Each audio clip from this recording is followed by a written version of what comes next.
초속 20m 안팎의 강한 바람이 부는 곳이 있겠습니다. KBS 1라디오 11시 뉴스를 마칩니다. 지금까지 정용실이었습니다. KBS.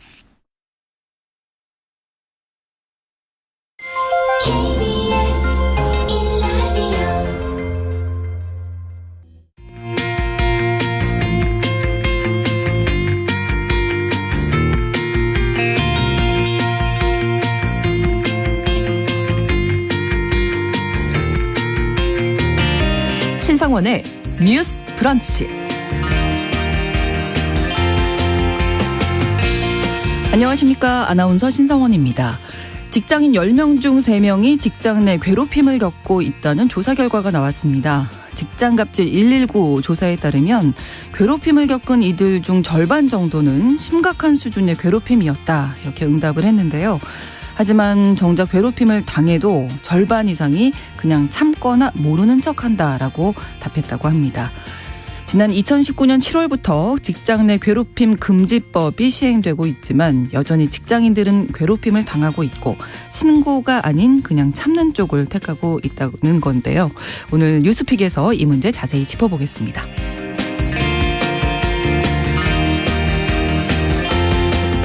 어린이 보호구역 스쿨존 내에서 있어서는 안 될 사고가 발생했습니다. 지난 주말 스쿨존 내에 인도를 걷던 초등학생이 음주운전 차에 치여 목숨을 잃는 일이 발생한 거죠. 가해자는 당시 만취 상태였던 게 알려져서 또 공분을 사고 있는데요. 두 번째 뉴스픽에서는 해당 사건과 더불어 정부가 스쿨존 내 속도 제한을 탄력적으로 운영하겠다고 밝혔는데 이 부분도 함께 다뤄보겠습니다. 4월 10일 월요일 신성원의 뉴스 브런치 문을 열겠습니다.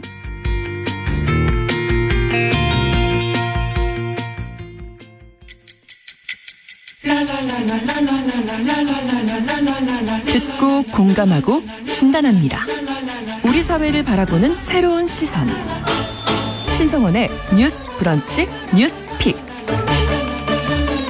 뉴스 브런치 청취자 여러분들과 함께 소통하며 만들어갑니다. 짧은 문자 50원, 긴 문자 100원이 드는 샵 9730, 우물정 9730번으로 의견 보내실 수 있고요. 또 라디오와 콩 앱으로도 많은 의견 보내주시기 바랍니다. KBS 1라디오의 모든 프로그램은 유튜브에서도 함께할 수 있습니다. 실시간 방송 보실 수 있는데요. KBS 1라디오 채널 구독과 좋아요, 댓글도 많은 참여 부탁드리겠습니다. 자, 월요일에 뉴스픽 시작합니다. 이슬기 기자 나오셨어요. 안녕하세요. 반갑습니다. 네, 그리고 오늘부터 조으론 변호사 함께하십니다. 반갑습니다. 네, 안녕하세요. 조으론 변호사입니다. 네, 매주 월요일은 이 두 분과 함께할 텐데요. 자, 첫 번째 뉴스픽. 직장 내 괴롭힘을 금지하는 법이 시행된 지 4년이 다 되어가지만 여전히 괴롭힘을 당해도 참고 있는 직장인이 많다, 이런 조사 결과가 나왔네요. 자, 조으론 변호사께서 먼저 직장 내 괴롭힘 금지법, 이 핵심 내용 먼저 소개해 주실까요? 네, 이 내용은 근로기준법에 있는 내용이고요. 네. 근로기준법에 이제 2019년도에 제정이 된, 그러니까 네. 내용이 들어간 그런 법입니다. 직장 내 괴롭힘을 이제 금지하는 내용이 들어가 있고, 네. 직장 내 괴롭힘이 발생했을 때 사용자가 어떤 조치를 해라, 이러한 적극적인 조치 의무가 부여가 되고 있고요. 또 직장 내 괴롭힘에 대해서 취업 규칙에, 그러니까 네. 직장에서 이제 사용하는 그런 취업 규칙 있잖아요. 네. 거기에도 어떻게 조치를 할 것인지 그런 부분을 필수적으로 기재를 하라, 이런 내용이 담겨져 있는 게 이제 직장 내 괴롭힘 금지법이라고 보시면 되는데, 직장 내에서 우리가 괴롭힘을 당한다고 생각을 했을 때 네. 어떤 것이 과연 괴롭힘일까 생각을 하면 좀 추상적이고 뭐 너무 애매모호한 게 아니냐라고 생각을 하실 수도 있고, 네. 어떻게 보면은 상사나 좀 윗분들 같은 경우에는 뭐 이 정도가 괴롭힘이야라고 생각을 하실 수도 있거든요. 네. 그래서 맨 처음에 이 법이 제정되어야 한다라고 하는 것에는 사실 많은 사람들의 공감대는 있었어요. 왜냐하면 직장 내에서 뭐 갑질이라든지 여러 가지 문제들이 발생을 해가지고 이 법이 제정이 된 건데, 제정을 하는 과정에 있어서 과연 직장 내 괴롭힘을 어떻게 우리가 정의를 하고 이 부분에 대해서 뭐 처벌을 하고 제재를 할 것인가, 이런 부분에 대한 논의들이 있었는데, 네. 그 결과 이제 정의 규정을 우리가 살펴보면은 이제 사용자나 근로자가 직장에서의 지위 또는 관계 등의 우위를 이용해서 업무상의 적정 범위를 넘어서 다른 근로자에게 신체적, 그리고 정신적인 고통을 주거나 네. 이렇게 고통을 주는 것뿐만 아니라 근무 환경을 악화시키는 행위도 이제 직장 내 괴롭힘으로 보고 있어서 네. 이런 것들은 지금 금지를 하고 있는데요. 네. 만약에 이런 것들이 발생을 했는데 사용자가 적극적으로 어떤 조치를 안 한다라고 한다면 사용자에게 어떤 불이익이 가게 됩니다. 네. 그러니까 3년 이하의 징역이나 3천만 원 이하의 벌금을 부과할 수 있도록 이 법에서 규정을 하고 있고요. 또 취업 규칙에도 이런 내용을 필수적으로 기재를 하라라고 되어 있다 그랬잖아요. 네, 근데 네. 만약에 이런 걸 또 안 하면 사용자가 500만 원 이하의 또 벌금에 처해질 수 있도록 하고 있어서 네. 직장 내 괴롭힘을 법으로 규정을 하고 있고 구체적인 대응에 대해서는 법에서 이렇게 해라 저렇게 해라라고 하기보다는 네. 사업장에서 그 각 상황에 맞게 그리고 사업장에 할 수 있는 그런 자력에 맞게 좀 취업 규칙을 통해서 정하고 따르도록 유도를 하는 방안이 이제 그 근로기준법에 들어가 있는 것을 우리가 직장 내 괴롭힘 금지법으로 보시면 되고 네. 직장 내 괴롭힘이 법에 이렇게 들어가는 순간 직장 내 괴롭힘으로 인해서 내가 어떤 정신적인 고통을 받았다라고 네. 한다면 이게 산업재해로까지 인정을 어. 받을 수 있는 길이 열리게 된 겁니다. 네. 그러니까 요는 지위나 관계 우위를 이용해서 가 되겠네요. 네, 직장 내 그렇죠. 괴롭힘에서는. 이 법이 사실 양진호 방지법으로도 불렸습니다. 사무실 안에서 현직도 아닌 전직 직원을 무릎 꿇리고 폭행하던 뭐 이 영상이 뉴스에 또 많이 나와서 기억이 나는데요. 이 법이 만들어진 배경이 됐었죠, 이게? 네, 그때 2018년에 네. 이제 많은 뉴스 보도에서 양진호 당시 한국미래기술 회장이죠. 네. 이 회장의 엽기적인 행각과 직원 폭행 동영상이 공개돼서 많은 공분을 샀고 이를 막기 위한 법 개정이 방금 말씀하신 그 부분에서 추진이 된 거죠. 네. 그래서 그 영상을 다시 좀 떠올려 보면 뭐 다른 직원들이 보는 사무실 한복판에서 네네. 직원을 폭행을 하고 네. 다른 근무자들은 묵묵히 일을 하는 그런 모습이 보이기도 했고 워크숍 자리에서 직원들에게 살아있는 닭을 죽이라고 부추기는 그런 장면들도 목격이 됐습니다. 뭐 여기까지는 영상에 나온 부분인데 이거 외에도 뭐 직원들에게 복통을 일으키는 알약을 강제로 먹으라고 한다거나 생마늘과 핫소스 같은 굉장히 자극적인 음식들을 억지로 먹였다. 뿐만 아니라 사내 프로그램에 휴대폰 문자 메시지를 확인할 수 있는 프로그램을 설치를 해서 직원들을 감시한 혐의까지 받고 있습니다. 네. 이런 내용들로 양 전 회장 같은 경우는 2021년 대법원에서 강요, 상습 폭행 등의 혐의로 징역 5년이 확정이 됐고요. 그 이후에도 지금 배임 혐의가 징역 2년이 선고돼서 이 사건이 지금 대법원에 계류 중이고요. 그리고 올 1월에는 그 양 전 회장이 운영했던 웹하드 같은 경우는 성착취물이 대량으로 유통이 네, 됐었거든요.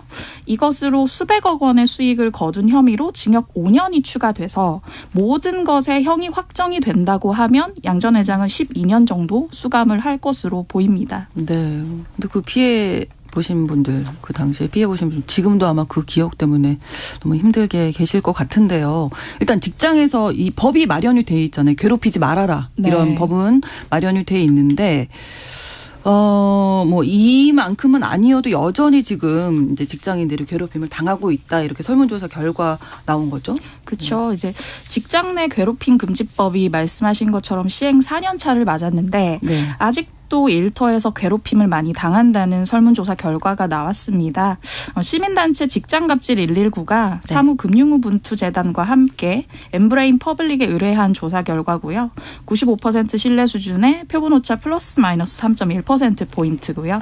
지난달 3일부터 10일까지 만 19세 이상 직장인 1000명한테 물어봤더니 네. 10명 중에 3명이 직장 내 괴롭힘을 경험한 적이 있다라고 답을 했습니다. 네. 이 수치 자체는 2019년 조사에 비해서는 14.4%포인트 줄어든 결과거든요. 네. 하지만 피해자가 느끼는 괴롭힘의 정도나 수준은 더 심각해졌다는 게 이 조사에서 나옵니다. 직장 내 괴롭힘 경험한 응답자 가운데 그 수준이 심각했다라고 한 비율이 전에는 38.2%였는데 네. 이번에는 48.5%. 두 많이 명 중 늘었는데요? 한 명은 그렇다고 얘기를 했고요. 어느 정도로 괴롭힘을 입었냐 하면 네. 34% 정도는 병원 진료나 상담이 필요한 수준이었다라고 얘기를 하고요. 극단적 선택을 고민했다라는 분도 10명 중 1명, 그러니까 10.6% 정도 됩니다. 근데 더 문제가 되는 것은 이제 피해자의 59% 같은 경우는 이런 괴롭힘을 당해도 참거나 모른 척 했다고 얘기를 한 거예요. 오히려 회사를 그만뒀다는 응답. 그러니까 피해를 입었는데 피해자가 오히려 나가야 됐던 환경은 32.2%에 달했고요. 뭐 가해자의 항의를 하거나 뭐 노조에 신고를 하거나 하는 경우는 상대적으로 좀 적은 것으로 나타났습니다. 네. 왜 이렇게 신고를 하기 어려운 걸까요? 일단 직장의 괴롭힘으로 신고를 하는 게 이제 네. 외부 기관에 신고를 하는 거라기보다 법에도 나와 있지만 그 사실을 사용자에게 신고할 수 있다라는 거거든요. 그러니까 직장에서 일어난 문제니까 내가 직장에서 어떤 불이익을 당했을 때, 괴로움을 당했을 때 네. 직장의 대표라고 할 수 있는 사용자에게 신고를 하는 거예요. 그러면 또 불이익이 또 오지 않을까 걱정이 맞습니다. 되죠. 그런 불이익이 올까 봐. 그리고 뭔가 내가 괴롭힘을 당했다고 하더라도 네. 피해자인 내가 어떻게 적극적으로 구제를 받기보다는 내가 뭔가 회사에 불만 있는 사람처럼 네. 이제 표출되고 그것 때문에 낙인이 찍혀서 회사 내에서의 나의 활동이 되게 위축될까 봐 그런 것들이 무서워서 이제 신고를 안 하시는 분들이 굉장히 많고요. 또 하나는 아까 양진호 회장 사건에서도 네, 네. 우리가 보면은 어떤 사람이 막 다 직원들이 앉아 있는데 맞아요. 그런데 그 주변 사람들이 아무도 도와주지 않아요. 그렇죠. 그러면은 내가 맞았다고 해서 적극적으로 목소리를 낼 수 있겠느냐라는 생각을 해보면 아무도 도와주지 않는데 나만 외친다고 이게 뭔가 바뀔까? 내가 그렇죠. 구제 받을 수 있을까? 그렇죠. 이런 두려움 때문에라도 못하는 거고요. 또 하나는 이제 법적인 측면을 좀 더 생각을 해본다면 뭔가 괴롭힘으로 신고를 하려면 뭔가 내가 법적인 절차를 밟으려면 증거가 있어야 됩니다. 증거가 있어요. 근데 증거를 확보하기 위해서는 CCTV 영상을 내가 확보를 할 수 있어야 되는데 CCTV의 주체는 사실상 사용자가 그 사용자죠. 권한을 갖고 있잖아요. 네. 그러니까 그건 어려워요. 그렇게 본다면 다른 증거 확보 기술로는 녹취를 해야 되는데 그렇죠. 녹음을 내가 해야 돼. 계속 녹음을 녹음을 내내 네. 녹음기를 네. 켜고 다닐 수가 없단 말이에요. 사실상 불가능하죠. 네. 그렇기 때문에 이런 문제들이 아무래도 어떤 신고를 주저하게 하고 적극적인 액션을 주저하게 하는 원인이 아닐까 생각이 되고요. 또 하나는 이제 회사에서 내가 어떤 신고를 했다라고 하면 그 회사는 뭐 그만두면 되기도 하겠죠. 그렇죠. 그런데 내가 이직을 했다. 근데 보통 동종업계로 이직을 하는 경우들이 많거든요. 네. 그럼 이게 또 소문이 나요. 다른 회사까지. 그런 부분들이 두려워서라도 이제 안 하시는 분들이 굉장히 실무를 보면은 많은 것 같습니다. 네. 네, 조 변호사님 말씀이 수치로도 드러나는 게 네. 이번 조사에서 왜 신고를 하지 않았냐고 직장인들한테 물어봤더니 네. 대응해도 상황이 나아질 것 같지 않다는 응답이 70%에 육박했고요. 네. 향후 인사 등의 불이익을 당할 것 같다는 응답도 17% 정도 됐습니다. 거기다가 실제로 신고한 직장인 중에 한 10명 중 3명은 신고를 이유로 불리한 처우를 당했다고 얘기를 했고요. 네. 실제로 어떤 사업체 내에서 객관적인 조사를 한다거나 가해자나 피해자를 분리하는 게 제대로 안 이루어졌다는 응답이 굉장히 많았습니다.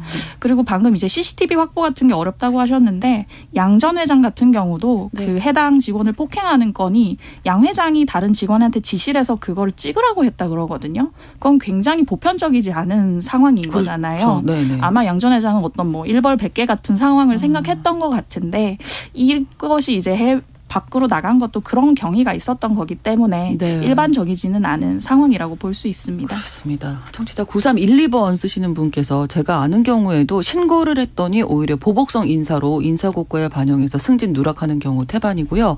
노동청에서도 시정조치를 해도 오히려 회사 돈으로 그 벌금을 내고 법률 비용도 회사 공금을 사용해서 더 갑질하는 경우도 있습니다. 법이 아이러니하게도 벌금형으로 때우는 경우가 많아서 의미가 있나 싶은데요. 이런 의견 주셨고요.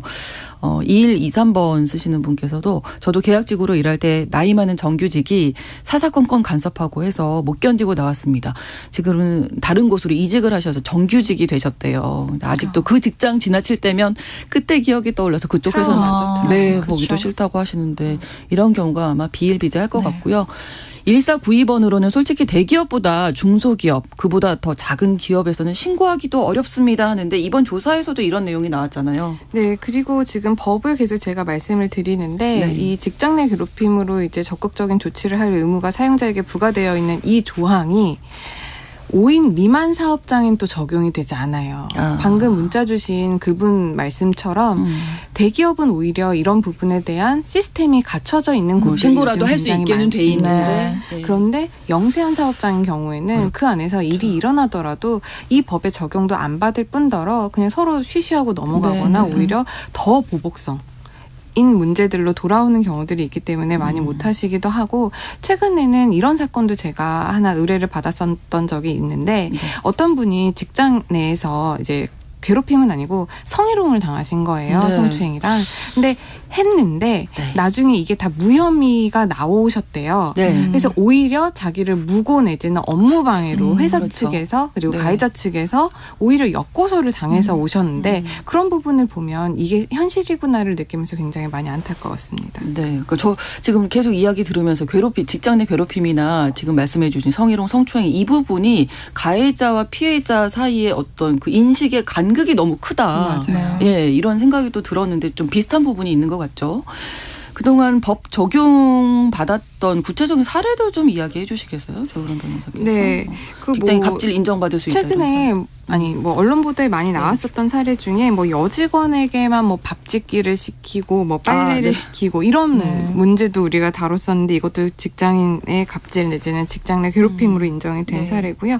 또 이제 모욕적인 말이나 눈치두기 이런 것들도 사실 직장 내 괴롭힘으로 인정이 되고 있는데 최근에 이제 법원에서 굉장히 좀 이례적으로 이런 것도 직장 내 괴롭힘이구나라고 인정이 된 사례 중에 하나가 보통 우리가 직장 내 괴롭힘이라고 하면 상사가 부하 직원을 뭐 이렇게 눈치 주고 면박 주고 모욕하고 더 나아가서 뭐 폭행, 폭언 이런 거를 생각을 할 수가 있는데 이 사례는 팀원이 팀장을 이렇게 괴롭힌 사안이었어요. 그러니까 소위 말하는 되게 좀 따돌림을 상사를 따돌리는 그런 거였거든요. 그래서 과연 이게 직장 내 괴롭힘으로 인정이 될 수 있을까라고 생각을 했었는데 법원에서는 직위적인 어떤 상하관계뿐만 아니라 사실상 봤을 때 뭔가 좀 더 우위에 있고 좀 더 세력이 크고 하면은 이것도 낮은 직위에 있는 사람이 자기보다 상사를 괴롭히고 따돌리는 경우에도 직장 내 괴롭힘으로 인정된 사례가 있었고요.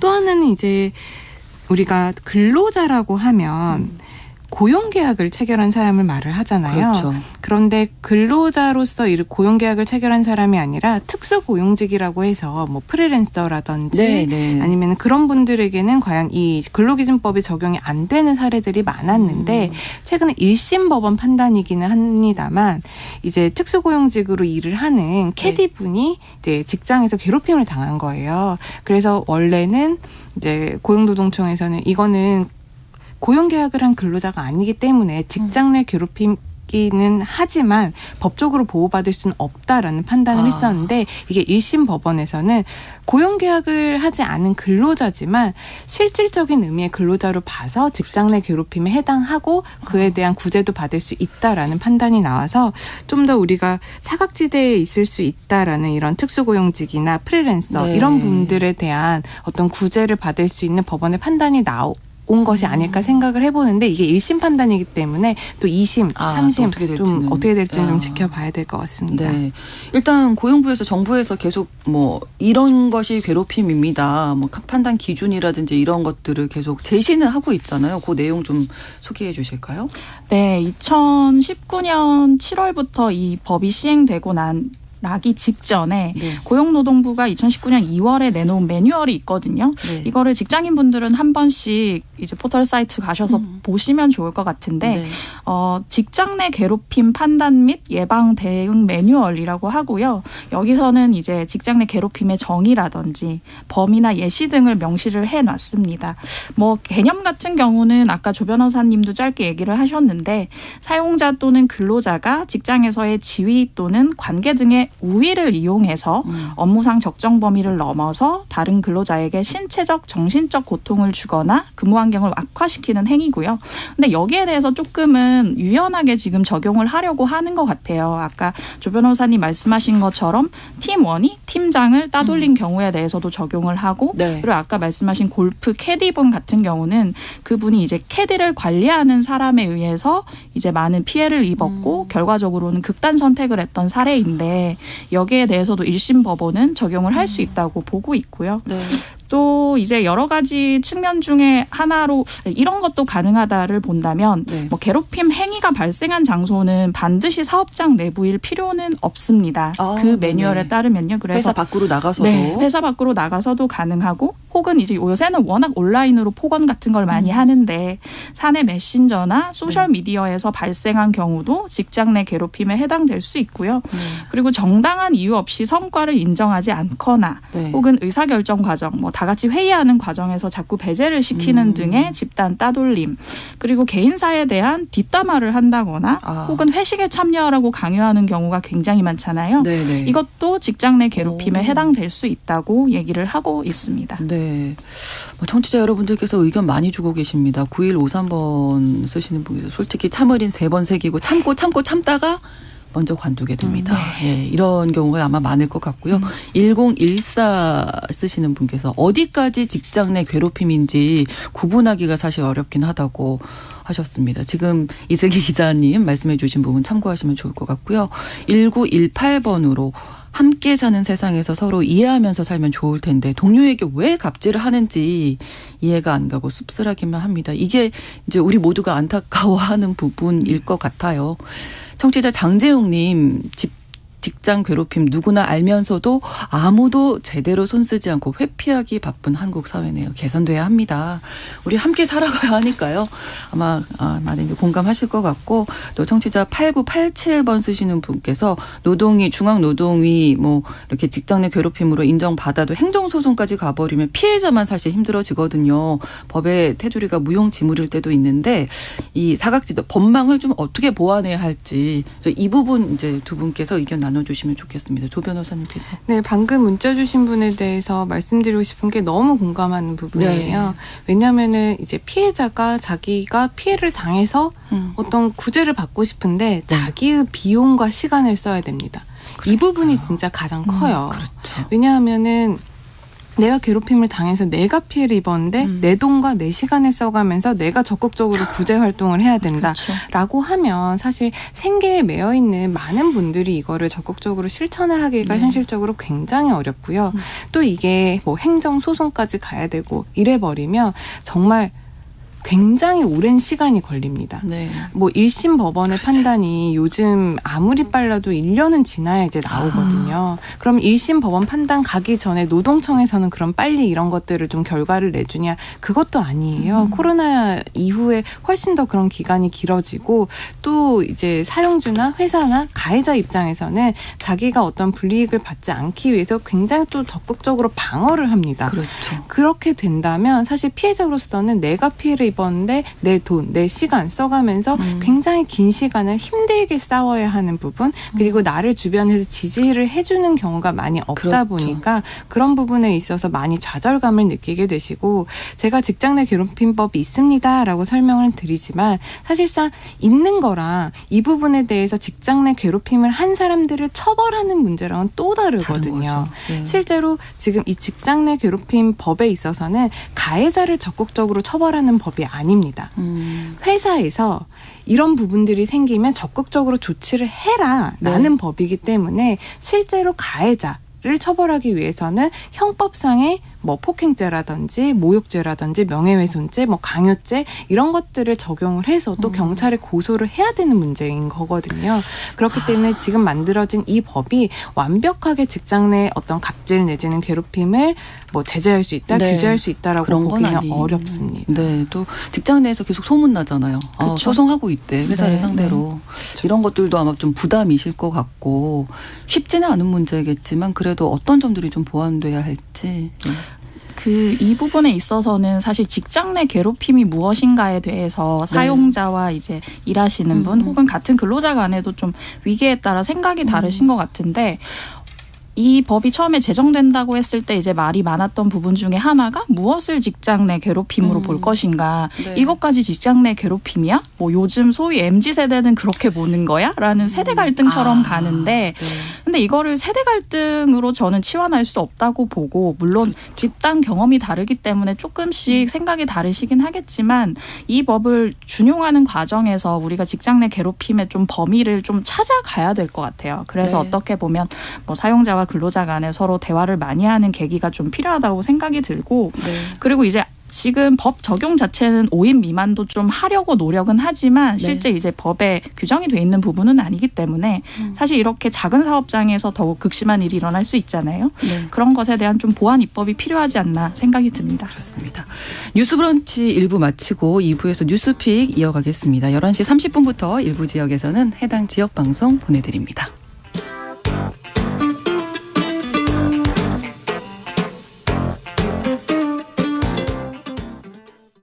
지금 시각은 11시 30분입니다. KBS 여러분은 지금 KBS 1라디오 신성원의 뉴스 브런치를 함께하고 계십니다. 뉴스 브런치 두 번째 뉴스픽으로 가보겠습니다. 너무나 안타까운 소식이 있어서요. 어린이 보호구역 스쿨존에서 초등학생이 음주운전 차에 치여 사망하는 일이 지난 주말에 발생했는데 만취 운전이었더라고요. 이게 어떻게 난 사고인지 좀 이슬기 기자께서 다시 한번 정리해 주실까요? 네, 이게 주말에 보도가 되고 좀 마음이 쿵 내려앉는 네. 기분이 들었어요. 이게 그러니까 지난 토요일이죠. 8일 오후 2시쯤에 대전에서 만취 상태로 달리던 차량이 어린이 보호구역 이제 스쿨존이라고 하는 곳에 인도를 덮쳤고요. 9살에서 12살 초등학생 4명을 치는 사고가 발생을 했습니다. 차량 운전자인 60대 남성 A씨 같은 경우는 당시 이제 스쿨존 내 좌회전 금지 구역에서 네. 갑작스레 좌회전한 뒤 그대로 인도로 돌진을 해서 길을 걷던 어린이 4명을 덮친 것으로 조사됐고요. 이 중에 9살 지금 언론에 이름이 공개됐는데 배승아 양이죠. 네. 배승아 양이 의식이 없는 상태로 병원이 옮겨졌다가 사고 10시간 만에 사망을 했고요. 나머지 3명의 아이들은 생명에는 지장이 없는 상태인 것으로 알려졌습니다. 네, 가해자가 체포된 거죠? 지금? 네, 가해자는 현장에서 바로 체포가 됐고요. 그 당시 그 가해자 A씨의 혈중 알코올 농도를 조사해 봤더니 네. 0.1%가 넘은 것으로 알려졌어요. 이는 이제 면허 취소 수준이 0.08 정도인데 네. 이걸 웃도는 수치고요. 경찰 조사를 해봤더니 A씨는 당일 낮 모임에서 술을 마신 후 귀가하기 위해 운전대를 잡았다라고 진술을 했습니다. 경찰 같은 경우는 이제 A씨를 그 우리가 말하는 민식이법이라고 하죠. 네네. 민식이법을 적용을 해서 지금 구속영장을 신청한 상태입니다. 네, 경찰 조사 시에 경찰 조사가 힘들 만큼 취해 있었다. 네, 완전 라는 진술이, 만취 네, 상태였던 나오더라고요. 건데요. 말씀해 주신 대로 이 민식이법이 2020년 3월부터 시행이 되고 있는데도 이런 사건이 지금 계속 일어나고 있네요. 네, 그렇습니다. 이 어린이 보호구역에서 교통사고 가해자를 이제 가중처벌하는 민식이법이 시행되고 있고 또 음주운전을 하면 가중처벌하고 있는 윤창호법도 뭐 일부 위헌이 그렇죠. 나오긴 했지만 이후에 네. 개정이 돼서 시행되고 있는데 네. 이런 문제들이 지금 계속해서 발생을 하고 있는 거죠. 그뿐만 아니라 올해 초에도 서울의 한 초등학교 근처에서 네. 음주운전자가 또 아이를 이렇게 다치게 한 그런 사고도 있었고요.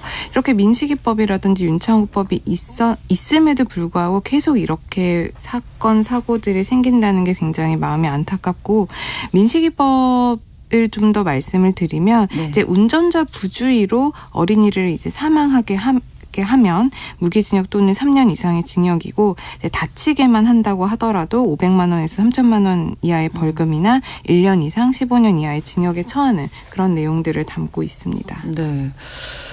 그러면 이번에 이 사고의 가해자에게 적용될 법이 이 민식이법 그리고 또 어떤 것들이 있을까요? 네, 이제 민식이법이라고 볼 수 있는 어린이 보호구역 내에서의 이제 치사 네. 하나가 적용이 될 거고요. 또 이제 음주운전을 해서 또 사람을 그렇죠. 사망에 이르게 한 거잖아요. 네네. 그렇기 때문에 위험운전치사도 적용이 됩니다. 이거는 모두 다 특정범죄가중처벌법에 의해서 규정이 되어 있는 법이고 또 이제 도로교통법상에 음주운전을 하지 말라라는 것도 있잖아요. 그렇죠. 그렇기 때문에 이 한 3가지 정도 혐의가 적용될 것으로 예상됩니다. 네. 근데 왜 이런 사고 소식, 특히 음주 관련된 사고 소식이 줄어들질 않는 거죠? 네, 이게 계속해서 사실 민식이법도 시행이 되고 뭐 윤창호법도 시행이 됐지만 관련 사고가 좀 줄어들었다고 보기가 계속 어렵거든요. 일단 어린이 보호구역 사고 같은 경우는 전반적으로 좀 들쭉날쭉하고 있긴 한데 줄었다고 보기는 어렵습니다.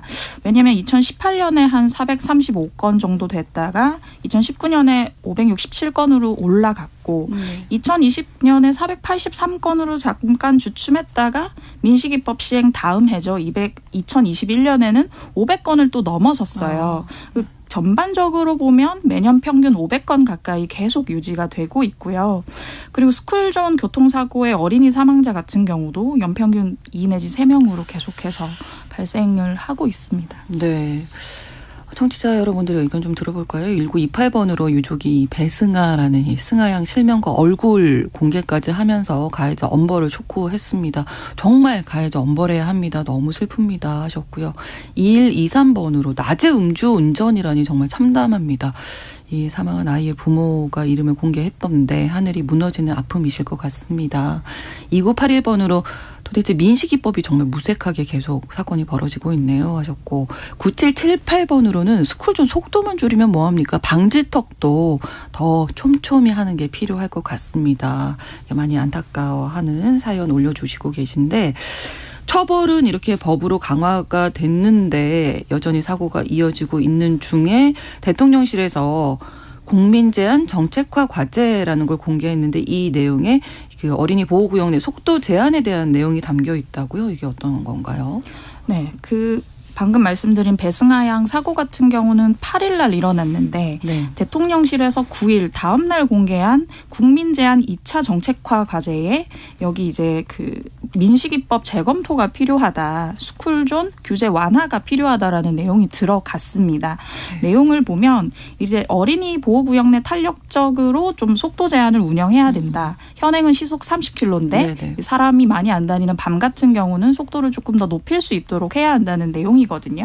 근데 이 국민 제한 2차 정책화 과제 같은 경우는 대통령실에서만 만든 게 아니라 그 홈페이지에 올라온 국민 제안을 대상으로 관계부처의 검토와 협의를 거쳐서 선정한 과제예요. 네. 그래서 이제 대통령실만 생각해서 만든 건 아니고 이제 국민들의 의견을 반영한 거긴 한데 사실은 계속해서 스쿨존에서 이런 사고가 일어나고 그러니까요. 있다 보니까 거기다가 시기가 또 이렇게 되다 보니까 더욱 좀 안 와닿는 정책이 됐는데요. 네. 근데 이게 실현 가능성을 보면 사실 이제 대통령실에서 작년 12월에도 1차 정책화 과제를 발표를 해서 새해 중에 시행하거나 세부 방안을 마련한다고 했기 때문에 사실 2차 과제에 대해서도 좀 실현 가능성이 높지 않을까 싶고 네. 실제로 일부 지역 같은 경우는 이제 밤사이에 속도 완화를 하고 있기 때문에 어느 정도 실현 가능성이 높아 보이는데 과연 지금 어린이들이 스쿨존 가장 보호를 받아야 되는 구역에서 사망하는 상황에서 이게 실현이 돼야 될까는 좀 논의가 더 필요할 것 같습니다. 뭐 찬반 의견이 나뉘겠지만 뭐 충분히 의견을 좀 청취해야 할 문제가 아닌가 싶은데요. 네, 의견뿐만 아니라 우리가 구체적으로 나오는 통계들을 좀 그렇죠. 봐야죠. 예. 기자님이 말씀을 잘 해주셨지만 그 통계를 우리가 보면 이게 민식이법 시행 이후에 수치가 줄어들고 있는 상황이 아니라 뭐 비슷하거나 조금 늘고 있는 상황.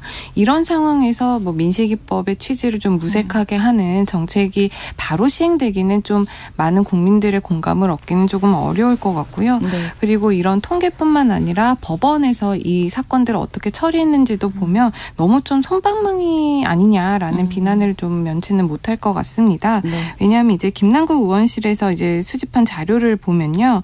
그 민식이법이 시행되고 2년간 1심 선고를 한 판결문들의 결과를 좀 취합해 봤더니 네. 2020년부터 3월부터 2022년 3월 2년간 이 민식이법이 적용되는 사건에 있어서 실형은 한 8건, 밖에 나오지 않았다고 합니다. 총 173건 가운데 실형이 8건이라고 한다면 굉장히 좀 낮게 처벌된 거거든요. 그러네요. 그렇기 때문에 그런 부분에 대한 좀 개선도 이루어져야 되지 않을까 생각이 듭니다. 네, 오후 2시에 주말에 아이가 학교 근처를 가고 있었는데 이런 일이 일어날 줄 누가 알았겠습니까? 그렇죠. 남아은님, 속도 제한도 제한이지만 술 마시고 운전대 잡는 사람들 더 큰 형벌을 줘야 합니다. 피우지도 못한 어린아이의 꿈은 어떻게 합니까? 이렇게 남겨주셨고요.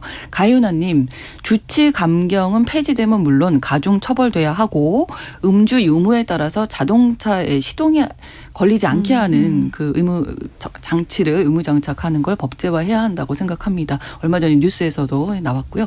박미영님, 마음이 정말 아픕니다. 어린이 보호구역 인도에는 안전 울타리를 필수로 좀 설치해 주시면 좋겠습니다. 우리 시민 여러분들도 다양한 의견을 이렇게 생각하고 계시는데 정말 이런 사고로 또 어린 아이들이 희생되지 않도록 구체적인 방법들이 대책들이 꼭 나왔으면 좋겠습니다. 월요일인 뉴스픽 이슬기 기자, 조으론 변호사 두 분과 함께했습니다. 고맙습니다. 감사합니다. 신성원의 뉴스 브런치는 여러분과 함께합니다. 짧은 문자 50원, 긴 문자 100원이들은 샵 9730, 무료인 콩앱과 일라디오 유튜브를 통해 참여해주세요.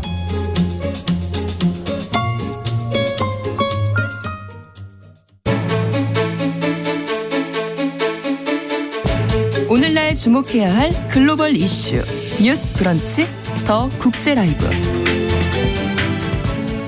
나라박 소식 전해드리는 더 국제 라이브 외신캐스터 조윤주 씨와 함께하겠습니다. 어서 오세요. 네, 안녕하세요. 네, 미국에서 진보와 보수를 가르는 가장 대표적인 사안이 이제 낙태 관련된 내용인데 네. 작년에 여성의 낙태권을 인정한 로 대 웨이드 판결을 취소한 네네. 연방 대법원의 판결 이후에 낙태 약을 금지하는 판결까지 나왔는데 이 낙태권을 두고 미국 사회가 둘로 좀 나눠지고 있네요. 네, 맞습니다. 작년에 여성의 낙태권을 인정한 로 대 웨이드 판결을 취소한 연방 대법원 판결이 나오면서 네. 진보 보수 진영이 낙태 문제를 놓고 아주 첨예하게 갈등을 빚고 있습니다. 텍사스주 연방법원이 지금 미국에서 시판되고 있는 경구용 임신 중절약, 네. 이제 먹어서 네, 임신을 네. 중단하는 약인데요. 미페프리스토린 약이 있는데 이 약에 대해서 미식품의약국 FDA가 승인한 약이고 시중에서 판매가 되는 건데 이거를 취소하는 결정을 내렸습니다. 그러니까 지난 23년 동안 복용을 했던 낙태약이 갑자기 쓸 수가 사라진 없게 된 거죠. 겁니다. 네. 텍사스주 연방법원 판사는 FDA가 2000년에 미페프리스톤에 내린 내용의 사용 승인 처분을 취소한다라고 밝혔고요. 네. 다만 FDA가 긴급 항고할 기회를 주기 위해서 일단 이번 결정은 법적 효력을 7일 후에 발생하도록 하겠다라고 덧붙였습니다. 작년 11월 달에 텍사스주에 있는 낙태 반대 의사단체가 FDA에 미페프리스톤 승인 철회를 해달라라고 소송을 제기하면서 이렇게 인정을 해준 거죠. 네. 결정이 나오게 된 겁니다. 네. 일단 이번 결정은 예비 명령이기 때문에 본안 선고 전에 약품 유통을 막기 위한 건데 하지만 이 텍사스주 판사는 FDA가 이 해당 약품의 사용 승인 결정을 내릴 때 약품의 위험성을 제대로 검토하지 않았다라고 얘기를 해서 이렇게 되면은 그럼 23년 동안 이걸 보는 사람들은 뭐가 되는 거죠? 예. 그래서 좀 오랜 이런 시간이. 단서를 달긴 했습니다. 네. 이에 대해서 미 행정부가 강력히 반발하고 있고 정치권에서도 비판이 거세다고요. 네, 이제 말씀드린 것처럼 23년 동안 많은 여성들이 아무런 문제 없이 복용했던 이 약을 문제를 삼은 거잖아요. 텍사스주에서. 네. 그래서 이 조 바이든 행정부, 민주당은 이건 정치적인 결정이다라고 비판했고요. 네. 이 바이든 대통령은 이번 소송과 법원의 결정은 여성의 자유를 박탈하고 건강을 위협하는 전례 없는 사례다라고 말하면서 법원 결정을 뒤집기 위해서 싸우겠다라고 말했습니다. 그런데 공교롭게도 같은 약에 대해서 네. 워싱턴 연방법원에서는 이 약을 계속 사용해도 된다라고 판결한 겁니다. 텍사스주에서는 안 된다. 안 된다. 워싱턴주는 계속 된다. 써도 된다라고 이제 주마다 다 다른 거예요. 네, 나오면서 의료진들도 굉장히 지금 혼란스러운 상황이 된 겁니다. 워싱턴 포스트는 임신 중단 의료를 제공하는 의사들이 이번 판결에 대해서 환자들을 안심시키는 동시에 앞으로 어떤 판결이 또 나올지 네. 향후 파장이 굉장히 주목된다라고 얘기하고 있습니다. 네. 이제 어쨌든 판결이 확정이 되면은 미국 각지에서 임신 중단 접근권을 두고서 이제 여러 가지 얘기가 나올 수밖에 없는데요. 그렇죠. 이 약은 임신 10주 이내에 사용할 수 있는 미국에서 거의 유일한 경구용 임신 중단 약입니다. 네. 미국 내에서 합법 임신 중단 절반 이상 차지하는 약물을 통해서 이제 중단이 되는 건데 이 약을 먼저 먹고 24시간 이내에 이제 또 다른 약을 하나 더 복용하면서 이제 좀 안전하게 네. 임신을 중단할 수 있도록 그렇게 진행이 되는데 이제 이거를 텍사스주는 못하게 하겠다라는 겁니다. 네. 법무부와 FDA가 텍사스주 법원의 판결이 나온 지 몇 시간 만에 항소를 하긴 했는데요. 연방 대법원까지 갈 경우에 보수 성향 대법관이 전체 9명 중에 6명이기 때문에 혹시 간다고 하더라도 텍사스주 법원과 비슷한 판결이 나오지 않겠는가라는 얘기가 나오고 있고요. 네. 또 FDA 안팎에서도 이번 판결이 사실상 처음으로 FDA의 사용 승인 권한에 대해서 문제를 삼은 것이고 이 약품뿐만 아니라 다른 의약품에 대해서도 FDA의 의사결정에 뭔가 문제를 삼는 법원의 움직임이 나오면은 이것 역시 굉장히 좀 복잡하다. 그러네요. 라는 얘기가 나오는 겁니다. 네. 그러니까 작년에 연방 대법원에서 여성들의 낙태권을 취소하고 나서 이렇게 갈등이 또 커지고 있는 거죠? 네, 맞습니다. 작년 6월 달인데요. 네. 연방 대법원이 임신 중지를 여성의 헌법상 권리로 인정한 로데 웨이드 판결을 뒤집었습니다. 네. 그러니까 낙태하면 안 된다는 거죠. 불법이다. 거죠. 그래서 네. 이제 50개 주정부가 이제 독자적으로 낙태권의 존폐 여부를 결정을 할 수 있게 된 겁니다. 그래서 뭐 보수성에 강한 주냐 아니면 진보성에 강한 주냐에 따라서 각 주별로 낙태권에 대해서 각기 다른 해석을 할 수가 있게 됐고 네. 법도 다르게 적용하게 되는 겁니다.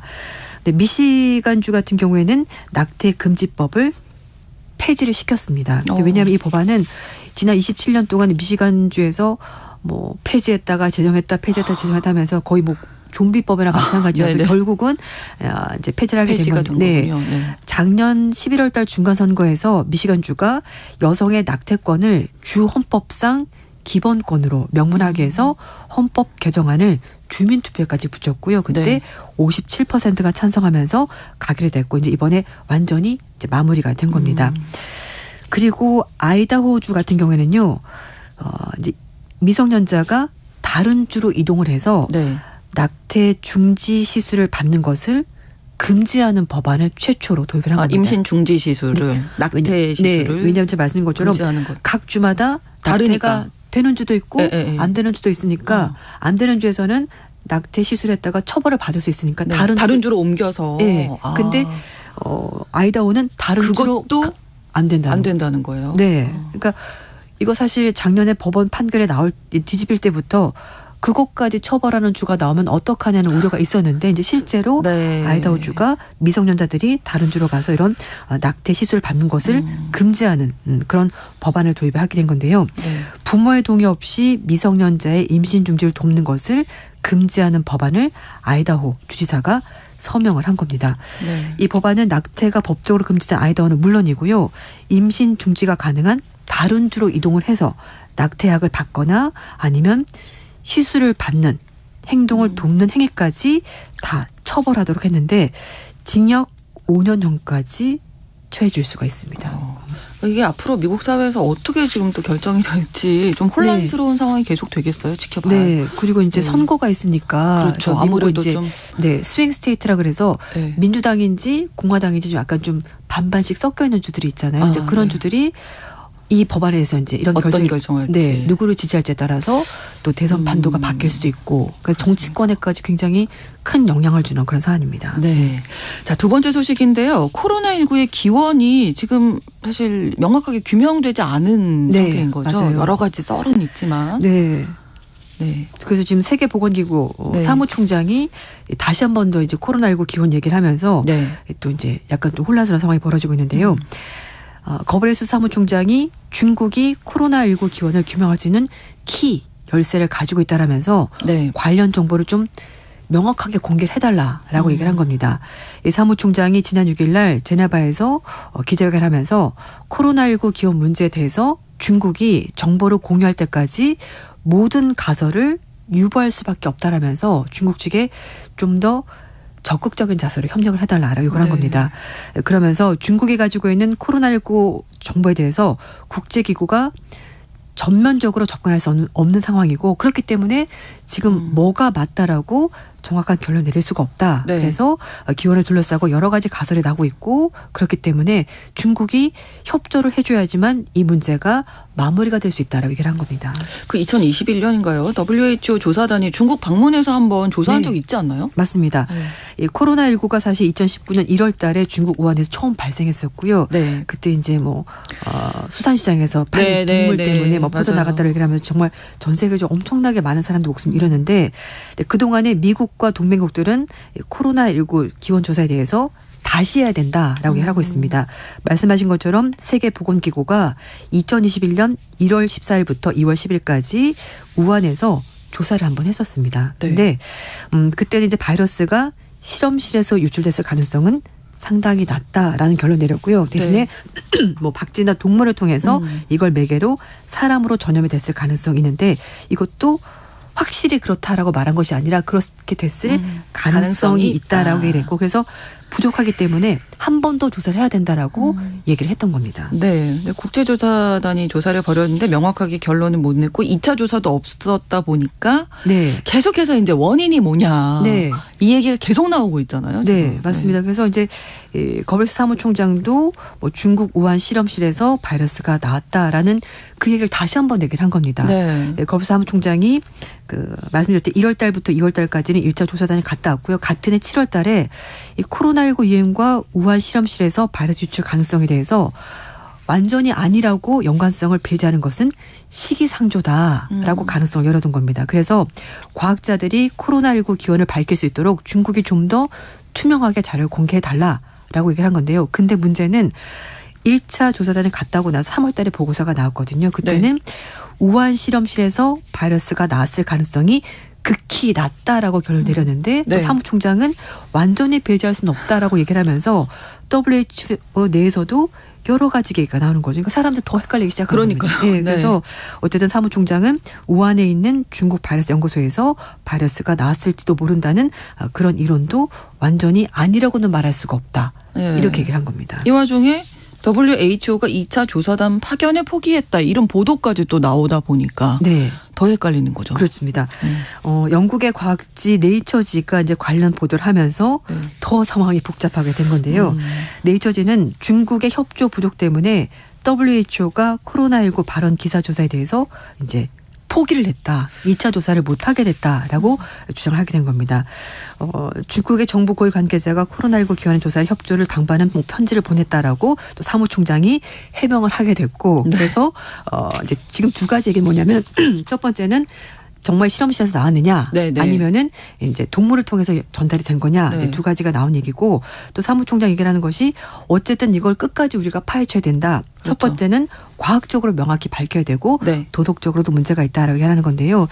일단 이 숙주가 됐었던 바이러스 이게 박쥐 매개를 통해서 사람으로 건너갔다는 설 그리고 이제 실험실 두 가지가 여전히 두 개의 원인으로 지목이 되고 있는 상황인데 네이처지에서는 WHO가 많은 기대를 모았었던 2차 단계를 조용히 보류한 거다라고 주장한 겁니다.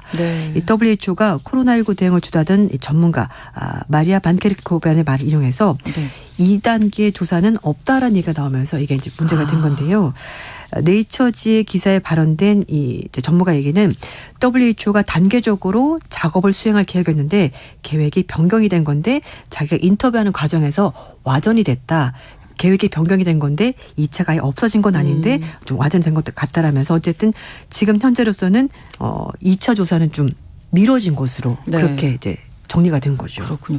여기에 미국 정부가 코로나19 중국에서 시작됐다 이런 주장을 다시 하고 있고 중국의 반응은 어때요? 중국은 지금 반발하고 있는 거죠. 이런 얘기들에 대해서. 그러니까 우리가 시작이 아니다. 네. 이제 중국에서 얘기를 하는 것은 일단 WHO에서 조사를 하지 않았냐라고 말하면서 그때도 정확히 이제 뭐다라고 결론이 난 것도 아니고 그 중국은 관련 자료를 다 넘겨줬다. 그럼에도 불구하고 정확하게 나오지 않았기 때문에 중국이 고의적으로 자료를 은폐하거나 주지 않았다는 것은 사실이 아니다라고 얘기하고 있고요. 이제 계속해서 미국은 아니다. 미국도 따로 조사를 해봤고 지금에 나와 있는 자료를 봤더니 중국에서 나온 것은 맞다. 대신에 우한 실험실에서 나온 것인지 아니면 동물 매개인 것인지 불분명하지만 확실한 것은 중국에서 나온 것이 맞다. 라고 얘기를 하고 있는 것이고요. 중국에서 이제 또 얘기를 하는 것이 그거는 분명하지가 않고 그리고 네. 2019년에 중국에서 세계 군인 대회가 있었거든요. 그때 네. 외국 군인들이 많이 들어왔었어요. 그래서 그때 이미 시작이 됐기 때문에 중국에서 코로나19가 시작됐다고 말을 하는 것은 정치적인 의도가 있는 것이고 뭐 서방의 음모다. 네, 이런 식으로 계속 얘기하거든요. 네. 그러니까 이제 사실 정확한 결론이 안 나왔습니다. 그러네요. 그러니까 네. 미국은 중국이라고 말을 하고 네, 있고 네, 네. 중국은 명확하지가 않다라고 않다. 얘기를 하는데 그러면 WHO도 좀 더 적극적으로 협조를 해달라고 중국 측에 말을 하는 거잖아요. 네. 이거 명확히 하려면 중국이 그냥 오픈을 하고 투명하게 네, 밝히면 그리고 되는데 좀 더 이거를 명확히 밝히자면은 좀 더 많은 인원수의 국제 전문가들이 그렇죠. 합류를 해서 네, 네, 한 네. 번 더 들여다보는 것이 좋지 않을까. 그리고 코로나가 거의 끝나가긴 합니다만 그래도 네. 원인이 뭔지 정확히 알아야지. 그럼요. 혹시라도 대처를 할 수 있잖아요. 재유행하거나 우리가. 네. 뭐 또 변이가 나오거나 하면 우리가 대처를 하는데 그러니까 이걸 좀 남 탓을 할 게 아니라 그러니까요. 네, 좀 정확히 밝히는 것이 네. 정치적으로 몰고 갈 것이 아니라 그래도 좀 명확하지 않을까 네. 싶습니다. 이학진 님도 코로나 팬데믹의 고통이 잊어서는 안 되겠습니다. 그럼요. 정말 원인 규명이 필요하다고 생각합니다. 해주셨습니다. 더 국제 라이브 외신캐스터 조윤주 씨와 함께했습니다. 고맙습니다. 네, 감사합니다. 네. 오늘 끝곡으로 브로콜리 너마저의 이웃의 방해가 되지 않는 선에서 들려드리겠습니다. 뉴스 브런치 내일 오전 11시 5분에 다시 찾아오겠습니다. 고맙습니다.